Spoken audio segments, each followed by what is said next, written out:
Hi guys. Hi guys. Oh wait, sorry, wrong show, wrong night. Welcome everybody to the Wrestling Inc. after show. We're covering SmackDown here on July 5th, the go home episode to the Money in the Bank pay-per-view. I got two of my absolute favorite people. Say it all the time, doesn't make it any less true. I got Jimmy Korderas, Jon Jordan with me, the two J's with the big G. How you doing, guys? Good, John. How you doing, man? I'm doing great. Fresh off a holiday with the family. I've got a book here with me. I know I'm not the book guy on this show usually, but something I've been meaning to read for quite some time now. Oh, and it's finally in my possession. So I'll report back soon. Yeah, please let me know what you think. Absolutely. I still have yet to order it myself, unfortunately, but it's coming. It's coming. I got that Amazon gift card coming my way. That's gonna be used up for a nice 3-count book that I can't wait to dive into. But speaking of Jimmy, because it looks like SmackDown was like what 5 minutes from your house. How far are you from the?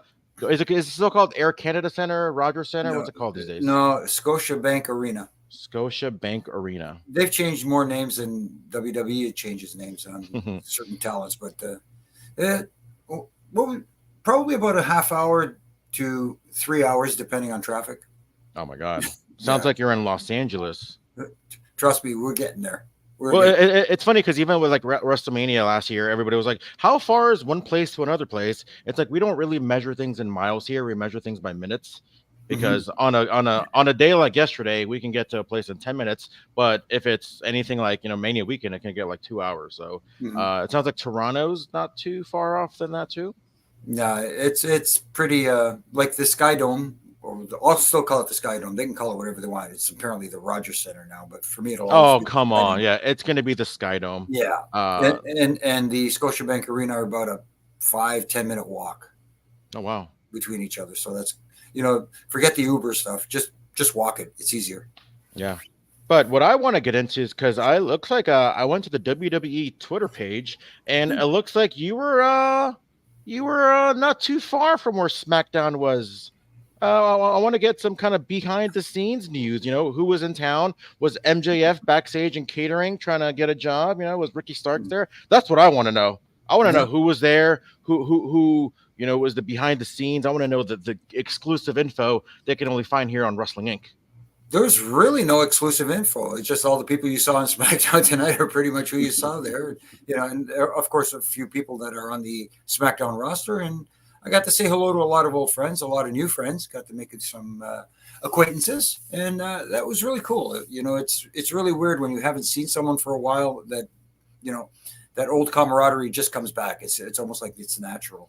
You hear that, John? That's called kayfabe. He knows all the secrets, but doesn't mean he's gonna open up that book. And I'm sitting here just nodding in agreement because I haven't been on with you guys in a little bit. I just come from my hometown and saw a bunch of people I haven't seen in a while. And there you go. You're saying Jimmy's pulling the wool over our eyes, but no, I believe you, Jimmy. I think you're telling the truth. Yeah. Well, at least one of you does. But yes, thank you for joining us, everybody in the chat. We got Uncle Howdy, Brianne Milligan, Alicia A. Can't wait to hear from you guys in the chat and anybody else that's, I guess, the lurkers, as Jack Farmers like to say. But I'm gonna do something different today. I'm gonna start out with something different. I want to start off with a little bit of fun, some FUN before we get the show kicked off. I'm a big trivia guy when it comes to WWE or professional wrestling in general. So I'm gonna give both of you guys, and it's funny, I'm hoping that one of you at least knows the answer. A little trivia question. Considering they were in Toronto today, it's no secret WrestleMania has been in Toronto twice, WrestleMania 6 and WrestleMania 18, both from the same building. So my question for I guess maybe both of you and everybody out there watching, everybody out there listening is, out of the two WrestleManias, and I'm asking this because we ended tonight's show with a championship match. Out of the two WrestleManias, Jimmy Korderas has refereed one championship match out of those two WrestleManias. What was that championship match? I'm not going to give you guys the answer now. Anybody that's in the chat, I'm going to give you guys the answer at the end of the show. So again, two WrestleManias, one championship match refereed by the guy on my right, I guess you can say. You're right. Yeah. Which match is that? So everybody, if you want to go onto the Peacock, maybe do a little research while you're watching us, while you're listening to us. You guys got time. You guys got about 45, 50 minutes before I reveal that big answer. Do you at least have a guess, Jimmy? No. That's incredible. I'm thinking back to 18. I'm thinking back to 6.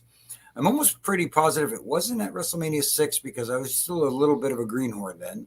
Well, So, WrestleMania 6 had 2 championship matches, so that maybe well, maybe a little hint on the answer. Okay.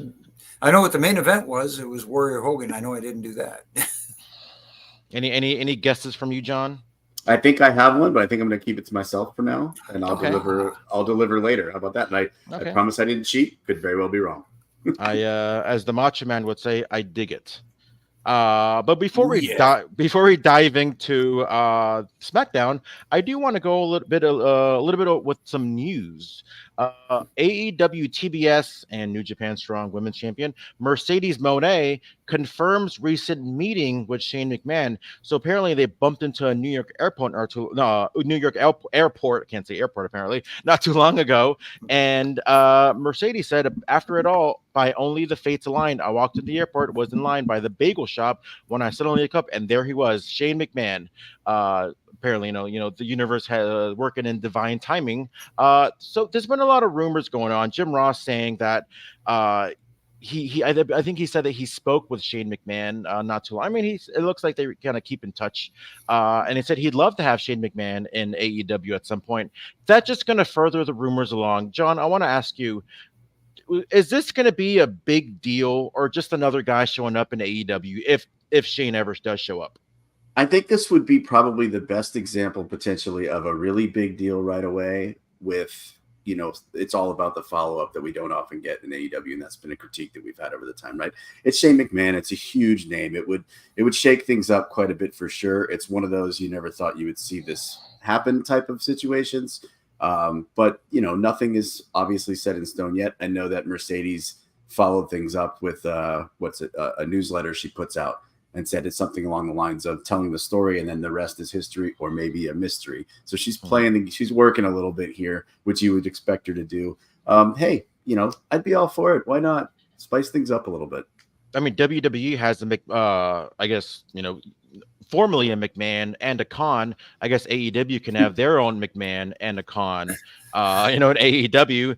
Would that, do you think, draw some eyeballs? I think probably initially, Jimmy, as we all agree, but as John said, it's all about the follow-up. Exactly. I think it'll draw eyes initially because people, it's a name, the McMahon name. It's synonymous with wrestling, regardless of what's going on and, with the other McMahon name. But Shane would add, like you said, a little spice to the product. They can do a lot of things. There's a lot of directions they can go with that. I mentioned something about it on Twitter the other day. People say, yeah, but he's too old to wrestle and he's going to get hurt. Who says anything about wrestling? Bring him back in an authority figure kind of way where, he's aligned with the Bucks trying to take over AEW from Tony Khan, something along those lines. He's the guy financially backing them in a hostile takeover kind of situation or whatever. You can play any kind of storylines out of this, but I think, again, the trick will be if this is true and if it were to happen, how do you follow it up? How do you sustain the buzz that it's going to get? Yeah, I guess we all have to go ahead. I think that would be perfect. And we've said in the past that, AEW could use an on-screen authority figure, right? So I would get a little two things would frighten me a little bit or concern me rather. One would be, AEW already has a penchant for leaning into the WWE stuff a little bit too much for a lot of people's taste, right?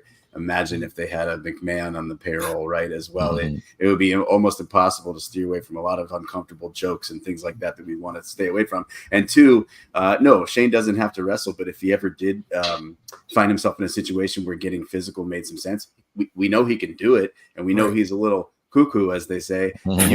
You've got some other cuckoo folks over there. Like I would hope that a 50-something-year-old Shane McMahon doesn't want to one up a Darby Allin, let's say, or anything like that. Yeah, either way, it should be fun. I keep saying it consistently when I'm on the Wednesday show on here on Dynamite or here on the Wrestling Inc. is wrestling is just fun. It's just so much fun right now. I mean, yeah, we all criticize AEW just a little bit, but either way, it's fun. It's such a great time to be a wrestling fan. Yeah. And if Shane ever does come over to AEW, man, what a what a kink, or Yeah. the kink in the machine. What a great way to just kind of further along the funness of what pro wrestling is. Can, So we'll see how that goes.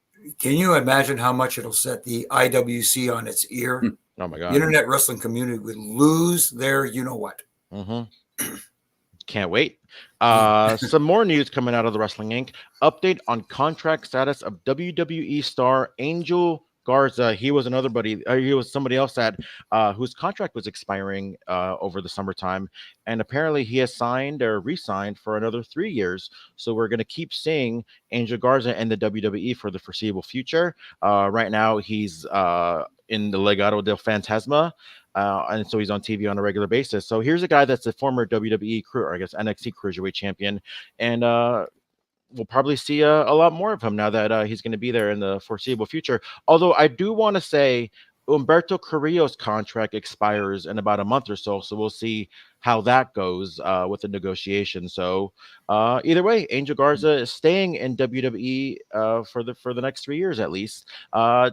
Jimmy, here's a guy that's got the lineage. He's not a son. I want to say he's a nephew of Hector Garza, somebody that we've seen in WWE before and a lot more in WCW.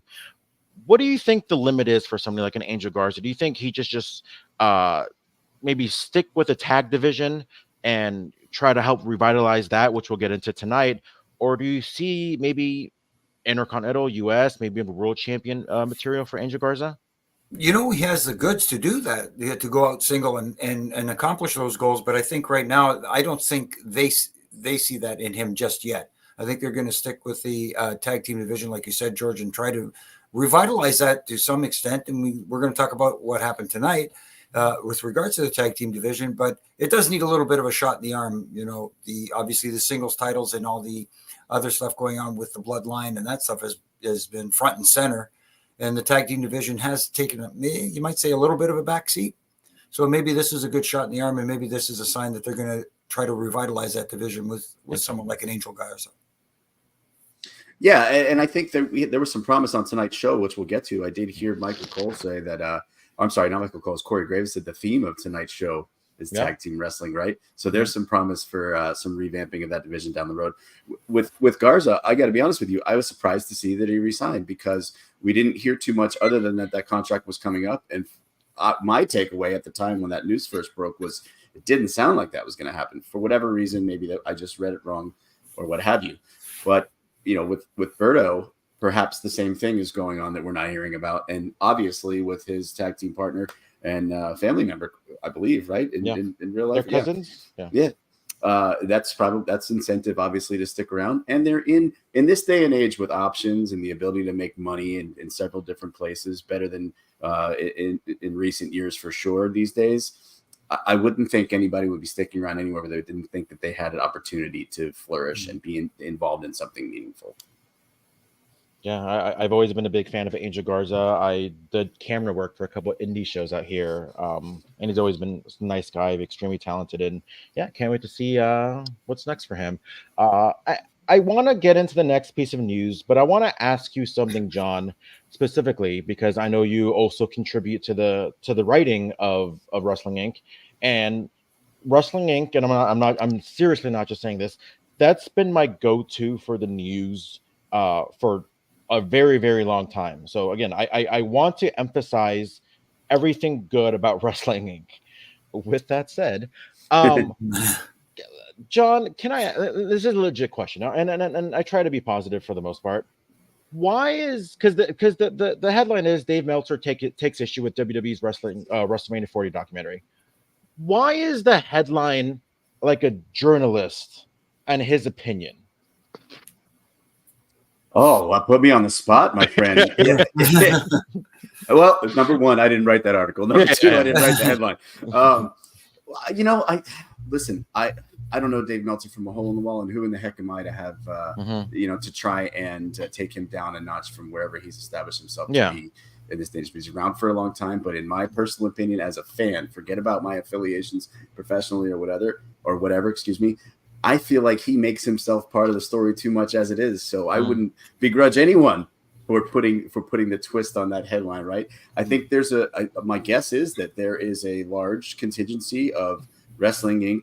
readers that probably are very entertained by Dave says this, Dave says that, Dave gets this right, Dave gets this wrong, Dave maybe gets worked sometimes here and there, and that would probably be part of the reason for that spin on that headline. So just to continue, so in today's newsletter, Dave Meltzer took issue with some of what was presented in the documentary, the WrestleMania 40 documentary that premiered on Wednesday. According to the reporter, the events depicted in the special are a sanitized version of what actually took place. Though Meltzer's interpretations of the company was that the company, documentary was the company deciding between Rhodes and Rock as Reigns' opponent, the writer claims WWE higher-ups had already made a definitive decision on the matter in favor of The Rock, which was obviously changed down the line. So it's not really divulging too much into it. I think maybe more the story of the past couple of days was, WWE is clearly premiering the documentary in my time for 4:00 p.m. 7 Eastern, so it can conflict with Dynamite and take some of their viewers. It was less than an hour, so it had nothing to do with that. So a lot of it is the assumption, but is it, Jimmy? I do want to ask you: Do you think people these days, as far as back, and again, I'm not trying to knock him. I actually respect Dave Meltzer in many ways. I'm just saying what I said because I feel like your or John's opinions is much more valuable than he's just another guy. Just another guy that writes a newsletter, right? But like, do people still put merit as far as maybe you think the wrestlers think like, I wonder what my rating was on my match at Backlash?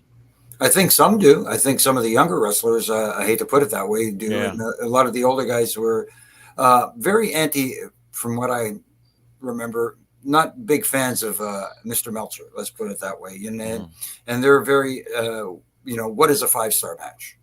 That really grinds their gears. For some of the guys, a 5-star match. What the heck is a 5-star match? How does he know what a 5-star match is? And they do all that kind of stuff. You know, with all due respect to Dave, it's one man's opinion. All his stuff, all his critiques of matches, whatever he says, and his analysis of matches are his opinion. Is he very knowledgeable about the business? Yeah. And as far as this article goes, with him taking issue with the documentary itself. He's working off of what he's been told. And I'm not saying that everything that was put in the documentary was 100%, because sometimes, they like peeling back the curtain, but they don't want to break the wall down completely. You got to keep some stuff in-house. And whether some stuff was held back and not completely 100% honest, who's going to know except those that were in the room. Yeah. So now he's just going on the assumption of what someone told him. And that's part of the problem that a lot of the boys have, is like, somebody told him this. How accurate is it? And it could be someone's interpretation that he's hearing. So it's a lot of noise, but you got to filter out what you think is real and what's not. And a lot of people, really buy into what he says. Yeah. What I absolutely... Go ahead. I'm sorry, George. Then you also never know what the agenda is behind those interpretations, right? Or depending on who it's coming from and things of that nature. I did see the doc already. I don't know if you guys have. My takeaway was, and I compared it to the most recent documentary before that by WWE, which was the Bray Wyatt documentary, which, as we know, has played into storyline. And I'm not saying that's what this did, but my one takeaway initially was that it came across very Rock centric. In that he was responsible for this, he was responsible for that. I made this call, it was my idea, whatever type of thing. And there's a lot of memes going around on the internet that now Rocky has he's taking credit for everything. That's not exactly the case, but it actually, and I'm speculating here, but it actually sort of fits pretty well with his most recent Final Boss character, right?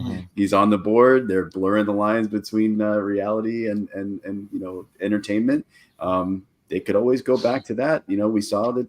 Again, we saw the tease of Uncle Howdy at the end of a very, very serious and well done Bray Wyatt documentary, and look what that's turned into here. So it could go that way as well. What I absolutely love about today's version of WWE is they're peeling back the curtain, but they're doing it in a way where, like, they're still like putting on a show. Like, you think that, oh my God, I get to see what's going on back there, but they're still deciding on what to show you. You know what I mean? Like Right. it's still for a purpose. It's still for a reason. Like we saw a lot of like, ooh, I get to see what goes on backstage, but it goes. No, I'm not saying it was just for this purpose, but then it made the whole Wyatt Six thing make so much more sense as far as like, oh, so that's kind of how it look. You know, so that kind of impact. I haven't seen the documentary yet, but I still think there's a large portion of what they're not telling us. And I always go back to the screw job, because how long did it take for them to finally be like, oh yeah, I knew about it the whole time, when they, for years on TV and everything, they always made it feel like it was just Vince and Earl Hebner that knew.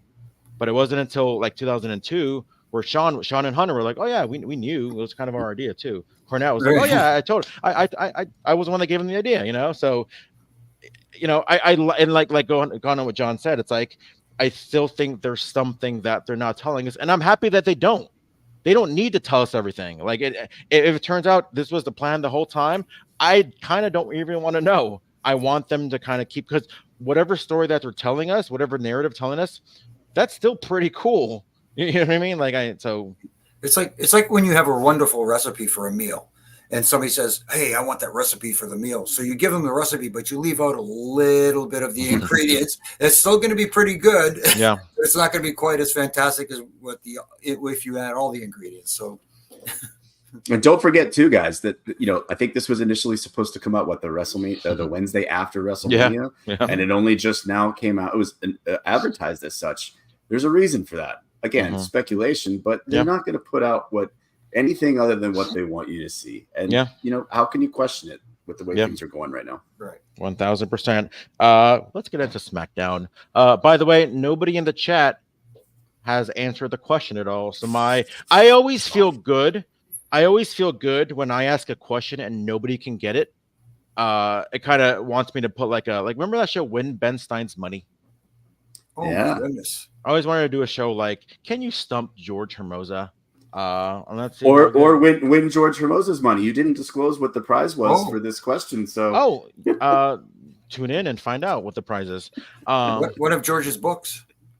Yeah, I do got some duplicates out there. Okay. I mean, let's win JR's cookbook, 50% off. So I don't know. One of these days we're gonna open up like a random page and just make whatever that is. You're gonna pick a number, and that's what we're gonna make for the day. That's a new show right there. Hold on. Let me ask you. Do we have JR's cookbook somewhere? Don't we? Yeah, confirmed. We have it as well. Oh, look at that. Win George's Dodger jersey. I mean, it's got my name on the back, so joke's on you. When everybody's gonna be asking you, like, wait, who's Hermoza? Why is whatever. So SmackDown starts tonight with 6 competitors and a nice little promo battle with the 6 people in the men's ladder Money in the Bank ladder match. I missed the days when they would start the show with all the competitors on the actual ladders. That was always a cool visual, but you know, I guess you can't do it again. I do want to ask you guys first, because you know, they talk back and forth, you know, the usual, you know, go home promo. Because we're gonna get into our predictions later on the show, and I know you guys, Jimmy, you did predictions a little bit on Wednesday or on Monday, so we'll kind of we won't repeat everything once more time, but based on just the competitors, if you just saw this lineup, does this get you pumped, or do you think it's maybe missing 1 or 2 people? Do you think one person is out of place? I want to ask you, John, like, is this the right selection for the Money in the Bank match? I think so. I think you've got a lot of differing styles, different storylines going in. Everybody, the majority of them in there are in very prominent storylines right now. I will say that I watched a little bit of today's kickoff event. I didn't feel the greatest chemistry as they were bantering back and forth on the stage. But, you know, I think that's pretty much freewheeling. They're just kind of going at it, you know, loosely, as opposed to in previous eras when maybe they were, you know, more scripted or whatever. And then I thought that tonight's opening segment, you know, they all got their stuff in, as you would say, but it was a little clunky. I would have to think that the match itself comes across far more smoothly with everybody involved and so much time to prepare and think about it. And like I said, there's a lot of differing styles. I think sometimes that makes for a nice little stew, as they say, to go back to a cooking reference for you guys. I'm looking forward to it. There's nobody in there that I don't think is going to perform well or anything like that. I don't have those concerns, but really intrigued by how this gets pulled off. What do you think, Jimmy? No, I like the fact that it sounds like John said, it did come off at times feeling a little clunky, but I like that sometimes. It doesn't feel smooth because it feels natural. Yeah. Because, when everybody's talking, when you're having a conversation with somebody, sometimes you stutter over a word. Sometimes you stop to think about what you want to say. I do it all the time. So it felt natural as opposed to being very smooth in the delivery. And as far as the lineup in the match goes, I'm okay with it. Like you said, John, I like the different styles. I like the different heels and baby faces. But you can also see like we saw at the end of that segment, when Jay and LA Knight were working together to eliminate Drew from the ring, you could still see that there was a little bit of animosity, only because of the way LA Knight portrays himself and comes across. Yes, he's a babyface, but you can also see him have a little bit of an edge to him, have a little bit of a chip on his shoulder. So I like that. And we had the nice little yeet versus yay battle going on, especially when they were hitting Drew, because every time Jay would punch him, the crowd would go, yay, yeet. And then when, LA Knight would punch him, it would be yay. And it was back and forth and going on. So the crowd was into it, and that's what matters most, I guess. So with that said, Jimmy, I'll ask you too as well, John. Are you team yeet or team yeah? For now, I want to see team yeah. I'm gonna take the other side of that. I think I'm a yeet guy, and not too long ago, if you told me I was going to say that on a podcast, that exact sentence, I would have told you were crazy. But yes, mark me down on team yeet. Wow. The yeet flies have bitten John. I guess I'll go with the tiebreaker. I am going to be team yeah, because I think he's due. I think Jey Uso's got some time. I think he's going to do great things. Plus, I think he's going to be a little busy with this upcoming Bloodline thing that's going to be happening very, very soon. So I don't want there to be any kind of distraction. Like, I don't want him to win, and we'll get into predictions later, but I don't want him to win just for it to be taken away by some kind of outside distraction, which we'll get into. Same, George. Same. That is not my pick. You just gave us the two options. So next we saw Piper. Oh, we saw Bayley in a backstage interview, but we saw Piper Niven come in and attack her, set up the match for later that night. But yeah, we saw our first tag team wrestling. I guess tonight was like a tribute to tag team wrestling. The Street Profits versus Yeah Boy, Pretty Deadly. And I've said it once before, and I'll say it again. Pretty Deadly, top 3 theme songs of today, without a doubt. Jimmy, we'll get into a lot more of the tag division because we saw, a great tag match at the end of the night. But is this a step in the right direction for the tag team division, which in my opinion has been very, a little not so great in the last couple months? I think it is the right step because it seems like the same approach they took with the women's division. They started featuring the women a lot more on television, which now when people look at it, they go, it doesn't feel out of place. It doesn't, oh, great, we're getting a women's match. It feels natural. It feels like it belongs as part of the programming. Yeah. So if you start doing that with the tag division, it'll feel like, we weren't missing anything in the first place, make them feel like they're important. That's what they're doing. And the match itself, I thought, was pretty good. I'm a big fan of the Street Profits. I think they're good. Pretty Deadly. They got some stuff too, but Montez Ford is something else. And a lot of people fall asleep on Angelo Dawkins. Don't count him short, because if this team ever were to break up, they got 2 guys that can go singles and really become something too. I got just random, because I think about this all the time, and I don't want to mean any disrespect to any of the people involved. Because a lot of times when teams break up, unfortunately, everybody's going to be like, well, who's going to be the Marty of the group? I don't think they should say that, because Marty Jannetty was quite accomplished after the breakup with the Rockers. He's a former Intercontinental Champion and a former Tag Team Champion.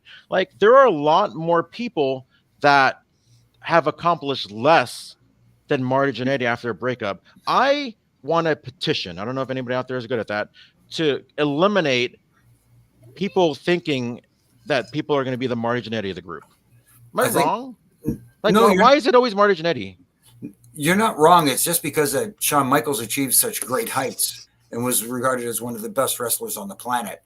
And it was such a disparity between their careers when they both went separate. Like you said, Marty Jannetty, great career, but Shawn Michaels was just that much higher, and if that makes any kind of sense. Yeah, I totally agree. It's Shawn's success and the heights that he reached, but it's also one of the greatest breakups of all time. So people remember that. And if they didn't see it then, they've seen it a million times on replays. Hard to top that. So that's why those who get Janetti'd get stuck with that term. I'm just throwing it out there. Just real quick. This hardcore match, Big Show versus Kane versus Raven, that was at WrestleMania 17. 17. That is not the right answer. I would remember riding on the back of a golf cart being chauffeured by Kane. But did you do that match though? Yes. Oh, you did the one in Houston? Okay. Yeah. Cool. So yeah, great match. I think, like I said, tag team division is getting back on track. I think it's been I think so far in this, I guess, Triple H regime, there's been a lot of good things that has happened that maybe has rejuvenated in many ways. And like people always say, it's a marathon, not a sprint. There is all the time in the world for this tag team division to get rebuilt. There is no rush, even if it's not done tomorrow, even if it's done next year. It's there's still always can be. It's never too late, I guess, is what I'm trying to say. Speaking of more tag team wrestling, we saw Bianca and Jade going up against Candice LeRae and Indy Hartwell. This was just kind of mostly a match to kind of have Bianca and Jade put them back on notice in the tag team division for the women. Yeah, I mean, not too bad. Kind of showcased that Jade Cargill's pretty good, no matter what anybody says, and Bianca's gonna Bianca her way through the women's division. Like, there's really not much to say about that. What do you think, Jordan or John? I'm gonna call you Jordan. That's okay. That happens all the time, and sometimes I just get Jon Jordan, like it's all one word, like Cher. But anyway, so I have to think that I think we all think Bianca and Jade as a tag team is a limited amount of time. It's got a limited shelf life, right, before they implode, and maybe there's SummerSlam or a WrestleMania match down the road for them. On the flips, but getting them back into the picture is great.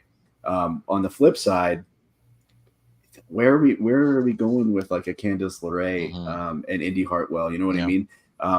They're both great in the ring.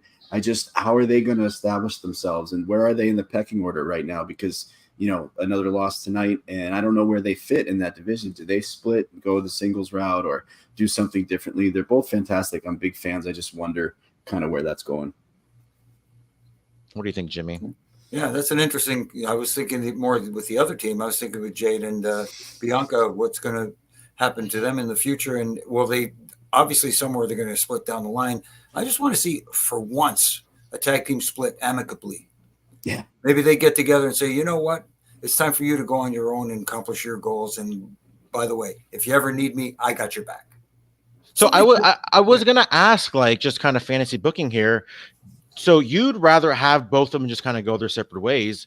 John, like, would you have somebody turn heel, or would you have one turn on the other one? Or I think if the time was ever right for that amicable separation, maybe this would be it, right? Two mega athletes, and then it's all in the name of competition when they do finally meet without any animosity. Maybe there's a title in the picture or something like that. Maybe this is it. Maybe Jimmy's onto something there. You just sparked something in my brain. If they do split amicably, let them have a nice little run, a singles run, each of them, and doing their own thing. And then one achieves their ultimate goal. The other one, there's a little bit of jealousy, and maybe a little animosity there that she achieved something that the other one didn't. And maybe you got something there. I don't know. I just spitballing. Came out of nowhere. I didn't put too much thought to that, so don't give me any credit or anything. Tune in on Wednesday, and you might be able to see George dance, but not here on the SmackDown after show, because I got nobody to dance for. So I mean, maybe once we hear that CEO theme song on Wednesday, then maybe we'll talk. Oh boy! By the way, I'll get more into it this Wednesday. But what a great Dynamite show that actually was. But next we saw a promo by Randy Orton, Cody Rhodes, and Kevin Owens. Cody's going to Cody, Randy's going to Randy, but Kevin Owens is going to be the one that people are going to be talking about for a little bit, just because he got pretty personal. You don't really hear too many personal things when it regards to Kevin Owens outside of his wrestling career, but he went there today, and you can't help but to just root for the guy even more. Mm-hmm. You can't help but just to want good things for him. Yeah, like I said, there's really no criticism involved when it comes to these kind of things. Just want to say, get well, Mama Owens, Mama Steen. kind of adds a whole new wrinkle as well to this match, and you really want to see maybe the storyline further even more now that Kevin Owens did bring up the bloodline history of him battling them for about 4 years, as he mentioned. This one's going to be this match tomorrow is going to be something else. What do you think, Jimmy? No, I think this one's going to be off the charts and has the potential to be match of the night. I know they've got the Money in the Bank match, which usually delivers, but this one here, it's because of the emotion, the intensity that these guys are going to show, especially with Kevin Owens after that promo tonight. They're going to lay it all out there. We saw it in Lyon, France, when these guys battled it out. Mm-hmm. But I think tomorrow here in Toronto, it's going to be something special, and it's going to be something for the fans to really, really gravitate to. And who knows, maybe the sympathy that we're feeling for Kevin Owens and the thoughts and prayers that are going out to his mom right now, maybe that plays into it a little bit too. With I hate to foreshadow. We'll talk about it when we get to the prediction. It's so hard to not jump to those thoughts, right? I want to do it all the time too, and I think I've spoiled my own predictions in the past. But no, yeah, I'd echo what George says. All the best to Kevin's mama. And the family, and I hope everything turns around. We talk about this is a real life thing that worked its way into tonight's show, right? But we talk all the time about the attention to detail that WWE pays.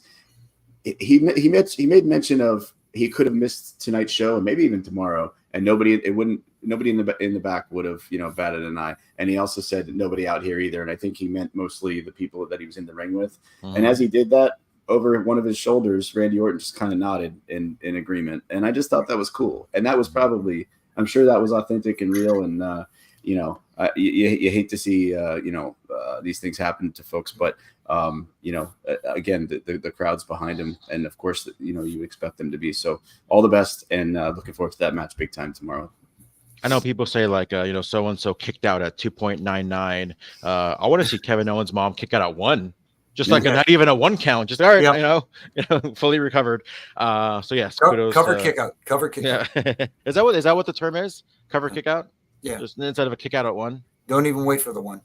As soon as the cover comes, just kick out. Love it. Learning more lingo more and more every day. By the way, whenever I wrestle, I'm still there's still so many things that I don't even know the names of, which is kind of embarrassing, but whatever. Then we saw a rematch of Clash at the Castle, Bayley versus Piper Niven. But this one was a little bit different because we saw a lot of interference on this one. We already had Chelsea at ringside, and like John said, I'm a big fan of the little things. This is something that I noticed, and I think people are going to miss it, but I want to point it out.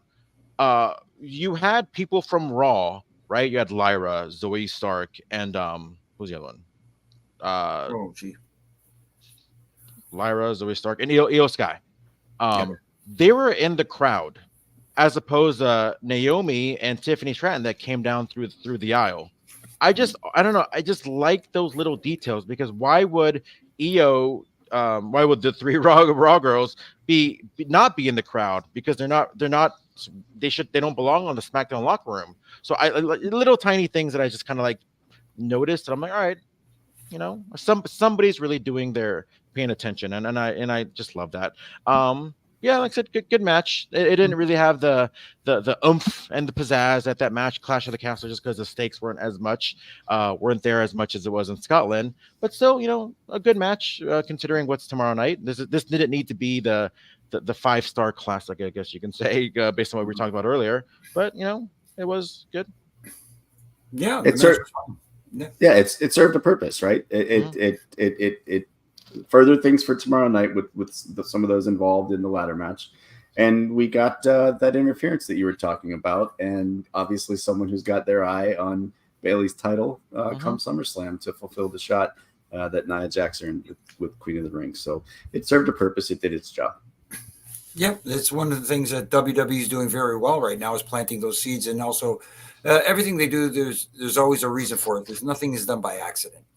And I like what you said, George, that they do pay attention to the little details, the minute things. And again, that's one of the things that, especially under this regime, they're not letting anything fall between the cracks. Everything has a meaning and that sort of thing.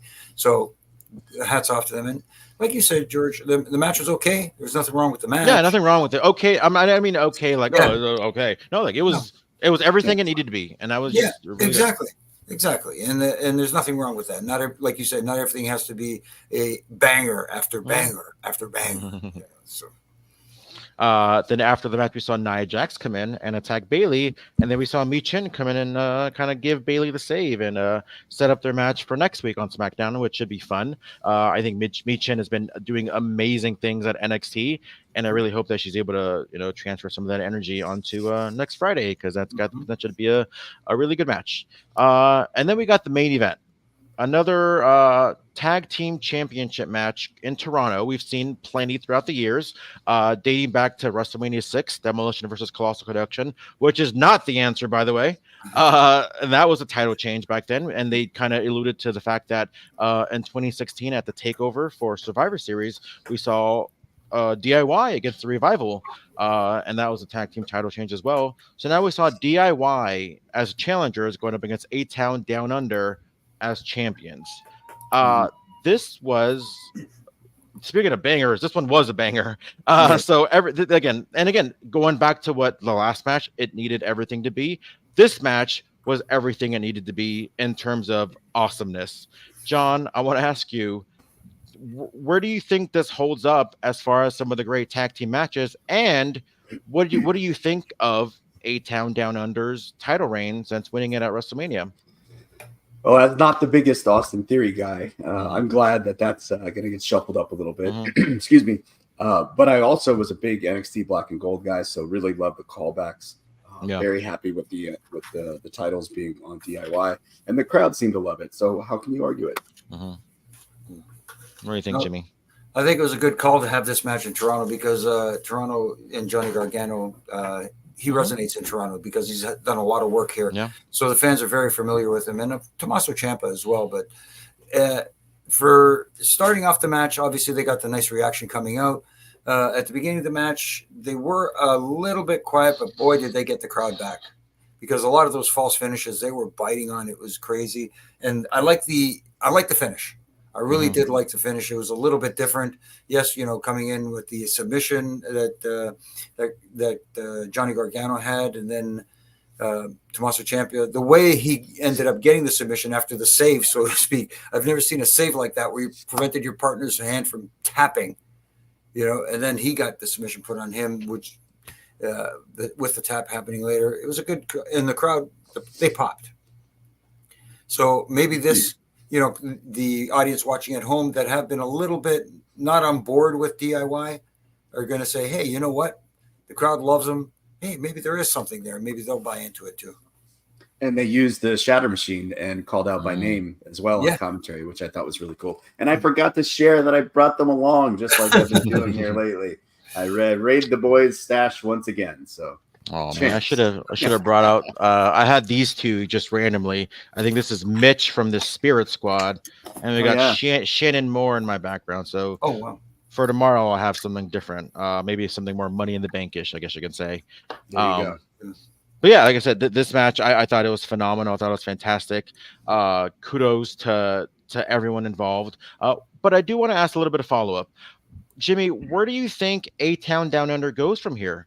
They've been teasing a little bit of dissension the past couple of weeks as far as maybe Austin Theory breaking away. I don't see Grayson Waller becoming a babyface anytime soon. He's just got a very, very unlikable and in a very good way, very, very unlikable presence. But what do you think is next for these guys, for Theory and Waller? I think you're right. I think there is going to be a split in the future for these guys, but it's going to be curious to see how they do it, where one of them, usually when there's a split, there's a babyface and a heel, but how do you make Austin Theory a babyface, or even Grayson Waller, especially Grayson Waller, who's a perfect heel on anti-social media. So you know what I mean? So that's going to be a challenge. If they are going to split them up, who's going to be the protagonist and who's going to be the antagonist? Who's going to be the Jannetty of the team, right? I thought we did away with that. What do you think, John? What do you think is next for these guys? I've been saying for a while that something that John Cena said to Austin Theory before their WrestleMania showdown, I thought had a lot of truth to it, and that he didn't believe him out there and in his character work and that led to their feud. But I think there was some reality in there. I've never really fully bought into this incarnation of Austin Theory, but now that I think about it, if he's going to be the babyface out of these two, because I agree with you, George, I don't think that's going to happen for Grayson Waller anytime soon. Maybe there's something to be done with Candice LeRae and Indy Hartwell, and there's going back to their NXT days, and maybe they put a new polish on him, or lift him up somehow or something like that. I'm just trying to connect some dots for some people that I think need some new direction. But no, I thought the match was great again. I thought it accomplished a ton, and I think that this is going to be a big kick in the booty for that tag team division, like we talked about. By the way, I happen to notice that Bernie DC made a comment about Demolition being featured in one of the vignettes tonight. And there you go. And that, maybe they finally get their call to the Hall of Fame. I don't remember very many mentions of Demolition or Demolition highlights being shown in recent years. And I know there's been some longstanding beef there, reportedly. So I noticed that too. Very cool. It didn't get past me. Well, that's good that you pointed that out, John, because that's one of the things I've noticed, again, under this new regime, is they are mending fences with a lot of talent from the past who may have had gripes, may have had a bitter exit from the company. So I like the fact that they are extending the olive branch to a lot of talent. And even so, even when they're doing this, I'm sorry, real quick, when they're doing that Money in the Bank thing, they featured Edge on it. And I feel like that's something that we wouldn't have seen about a couple years ago. Right. That's exactly what I was going to say, and saying his name. Exactly. We are simpatico, buddy. And the visuals of Chris Jericho, by the way, I saw Claudio Castagnoli in there, and so on and so forth. So not afraid to go in that direction anymore, and nor should they be. Yeah. Even though this was the main event of the show, and what a main event it was, this wasn't the last thing that we saw on SmackDown. We saw some, I guess you can say, some parting words from the quote-unquote new tribal chief, Solo Sikoa. I'm not gonna lie, when I saw that we still had that to come, I thought that meant that like A-Town Down Under was gonna win, and goes to show what the hell do I know about anything about putting on a wrestling show. But yeah, like I said, it's just what it was. John, do you think this is the way to go in terms of his character? I always thought they were doing something and where it was going to be Solo trying to take over and Roman coming back and, kind of reclaiming his place. But it sounds like they're just going full balls to the wall. Like, nah, man, like Roman's a thing of the past. I'm the captain now. I think it works. And I actually wrote something in one of our opinion columns after last week's SmackDown in saying that as much as Roman Reigns really dug into the heel side of his persona as the tribal chief, as the head of the table, and so on and so forth, there was always still this respect there. I think Solo Sikoa, being the more of the newcomer on the block, hasn't been around all that long, right? And there may have been others that thought that there were others that thought they were next in line long before him. But as soon as Roman is out of the picture, he just assumed it. And I think that's really, really working well for his character, and people are really buying into hating him, which is fantastic. And then tonight in that vignette where he just straight up calls out Roman, I mean, you can't go back from that now, right? I think we know where we're going here at some point. So I'm here for it. It looks great to me. Yeah, I loved it. I loved every bit of it. And this whole Bloodline storyline, when people thought, oh my goodness, it's kind of jumped the shark. All of a sudden we get new layers and new levels to it. And this one tonight where we got to see Solo sitting down like not just the head of the table, it almost felt like a mafia movie. Yeah, that's the vibe you got from it. Their visuals right now with their cinematography, I can't even spit it out, is second to none right now, and you can't argue that fact. And Solo tonight, I think, showed a lot more confidence in his speaking ability. He shows that he's ready to go to that next level. But a lot of people are saying that was the one thing he was lacking. There's not a problem with his ring. There's not an in-ring ability. There's not a problem with his intensity in the ring, showing that aggression, emoting with his face, but you also have to emote with verbally. And that was the one thing that people were kind of on the fence with. I think he's starting to turn that corner. He's starting to really, really gravitate and buy into this character that he's taking. And he's making people chant, "We want Roman." And that's the big thing. People want to see that happen, and it's going to happen. And when it does, man. I also thought it was a really wise decision to put them in a pre-tape package this week after such an impactful spot last week, because how are you going to top that live? You know, beating the brakes off of poor Paul Heyman. This was the right way to go, and I just thought that was a great little touch. Something I did notice, and you kind of touched upon it, John, is like Roman Reigns and his character. Like, you know, obviously there's certain extremes when it comes to it, but there's really nothing wrong with wanting the absolute best for your family. And you know, there's little things that people notice where, and I noticed it too, where you have Roman Reigns and everything that's happened to him in the past year with Jimmy, with Jay, with even with Sammy. If you notice, Roman never made the first strike. I don't know if anybody noticed that. It's always Jimmy super kicking him. It's always Jay super kicking him. It's always Sammy hitting him with a chair. So Roman's never really the one that like makes that first like, hey, I'm gonna turn on you now, right?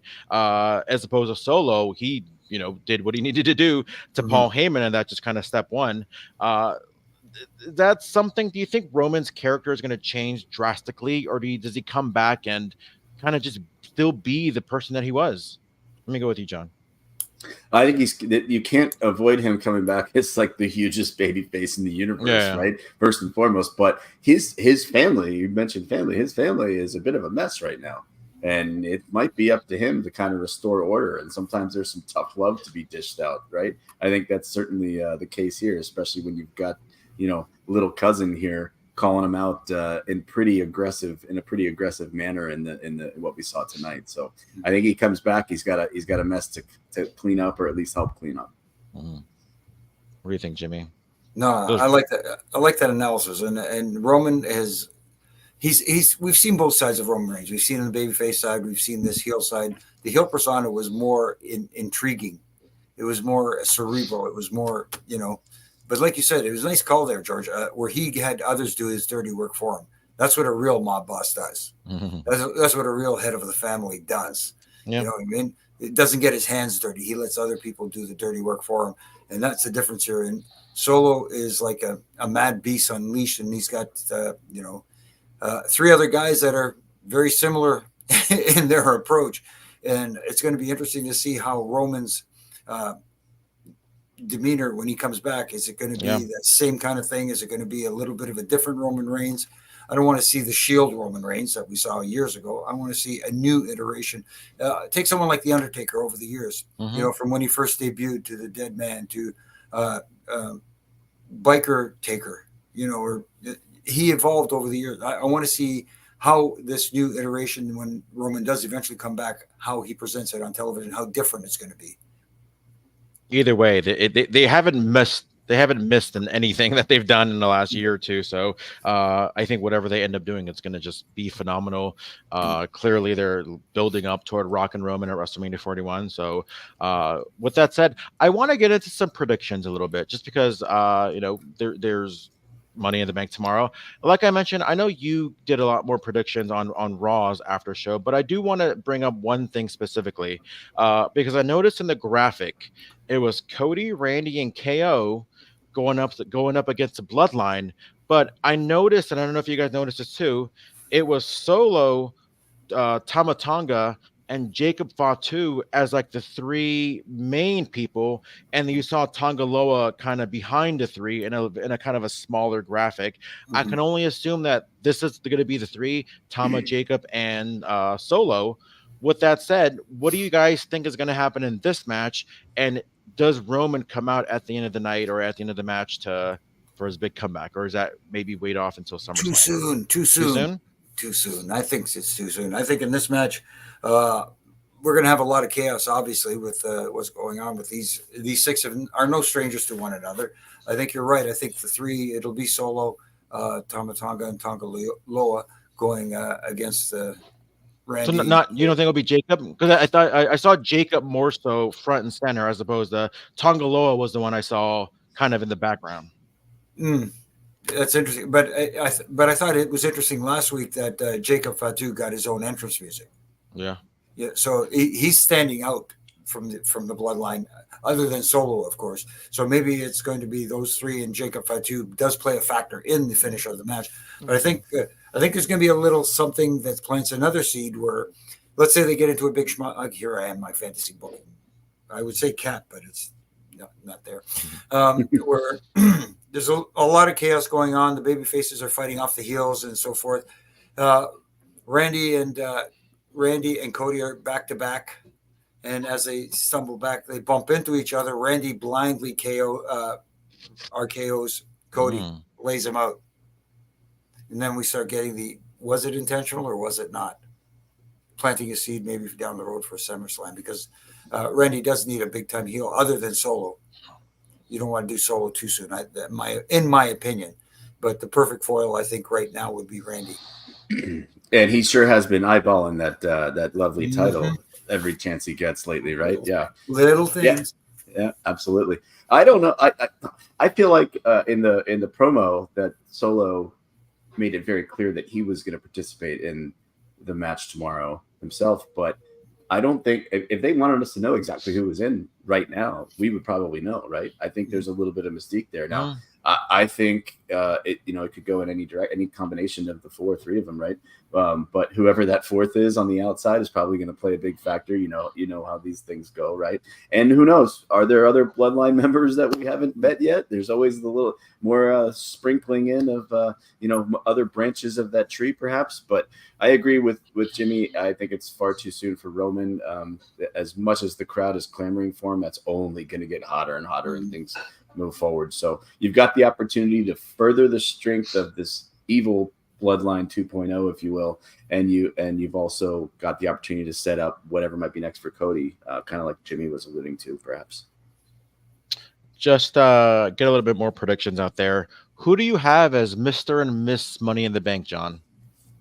I have Drew McIntyre taking down the briefcase. I think he was a little prophetic when he said that he was not only was going to win the briefcase, but he was going to leave Money in the Bank as champion. I think I'm not going to say that I think that that's necessarily going to happen. I think he's going to try, but I think you might have a little interference there as well, if you will. And I like Miss Chelsea Green to get the briefcase on the women's side. What about you, Jimmy? At first, I thought that Chad Gable would be an interesting choice for the Money in the Bank. But then I kind of flip-flopped, and I'm going to go with LA Knight, because I think him winning the Money in the Bank briefcase, instead of going after someone, like people say, well, he's a babyface, would he go after Cody Rhodes? No, but he's in a feud with another champion, the U.S. champion, Logan Paul. And it doesn't necessarily say that the Money in the Bank winner has to challenge for a world title or a universal championship. So maybe he challenges Logan Paul and tries to cash in on him, and that would make the United States Championship feel even that much more important if you're going to use your Money in the Bank briefcase to cash in on that championship. Yeah, we saw Austin Theory do it a couple years ago, unsuccessfully, might I add. With that said, what do you think is going to be the thing that everybody talks about after the show? I feel like something big always happens at one of these shows. 3 years ago, we had John Cena come back, and that was the first pay-per-view after the pandemic, after the Thunderdome era. So I feel like we still see some pretty cool things coming out of these PLEs, whether it's the crowd, Jimmy, whether it's somebody coming back, whether it's having a match of the decade. What do you think is going to be what everybody talks about after Money in the Bank? I think I spoiled it with my fantasy booking there. I think people are going to be talking about Randy Orton and what he did to Cody. I think that's the perfect seed to plant for SummerSlam, in my opinion. Well, what do you always say that they remember the most? The last thing you show them, right? I think the World Heavyweight Championship match is gonna main event this thing. I think if my prediction is correct, look at me and Jimmy both, like his fantasy booking, my prediction. We've got this nailed, right? Yeah. I think if my prediction is correct and Drew comes out to cash in, maybe it looks like a done deal, and here comes the second city Saint again to ruin things for Drew for the umpteenth time, right? But we'll see, and that would work for a lot of reasons. But I don't know. Well, I think it has to happen if McIntyre does win. Right. Either way, it should be fun. And guess what? In about 24 hours, me and John are going to be here on Wrestling Inc. talking all about it. And I tell you what, I cannot wait. We're hanging out all weekend, buddy. We're hanging out Cool. tomorrow. We're going to be hanging out on Sunday for Heat Wave from NXT. Jimmy, are you going to be there tomorrow? You know what? I'm still undecided. I may pop in again and make a visit, but we'll see. Because there's one thing I do notice is that I love watching it at home because I like listening to it with commentary. I'm spoiled now. Watching it all this, I know you could probably sit in the back and listen to it, but it's not the same. It's two different things. You sit out in the arena and watch it and absorb the atmosphere, which is something great, but you just don't get the commentary. I don't know. Like I said, I'm still undecided. Who knows? One Maybe I'll more do a question, run-in. Jimmy. One more question from behind the scenes.